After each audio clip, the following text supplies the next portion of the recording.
When I was admitted into the hospital, it was because I had a wide range of symptoms. I couldn't even brush my teeth. I had to hold my arm up and move my head back and forth because I wasn't strong enough to move my arm back and forth. I lost my ability to smile. I had trouble walking. I was constantly tripping. I didn't know anyone with myasthenia gravis. I had just assumed that this was my new reality and that this is how the rest of my life was going to play out. I was in and out of the hospitals, going to the doctors every week, taking tons of medication on a bunch of different treatments. And that could be really devastating for someone in their mid-20s who's just, starting out a career, who's single. So that was really difficult for me to come to terms with. I can fight this and I can fight back, and I need to figure out how it is I'm going to fight back and what is going to be my outlook with this disease and how am I going to live with it every day for the remainder of my life.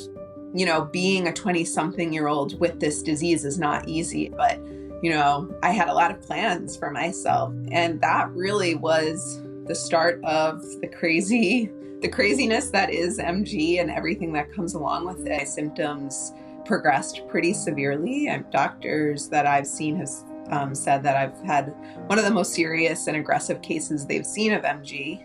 I felt like I was almost mourning in a sense. I used to say before MG Tiffany and after MG Tiffany, and who I was and who I am now. But, again, I was almost denying what was happening to me. I was in denial. When MG came into my life, it really stopped everything in its tracks, because you never know with MG when you're going to go into crisis and how you're going to feel every morning when you wake up. And so I needed to learn how to navigate that. And that came with experience. You just don't learn those things overnight. It comes with a lot of learning, a lot of experience, and learning how to navigate the disease. I've always chosen to be really open and honest about my disease. And I've been really self-aware about knowing when I'm able to do something or when I need to step back. If it wasn't for my friends and family, I think MG would have been extremely difficult to come to terms with. It was really important for me to maintain a sense of normalcy in my life. It'll never win. If I have something to do with it, it'll never win.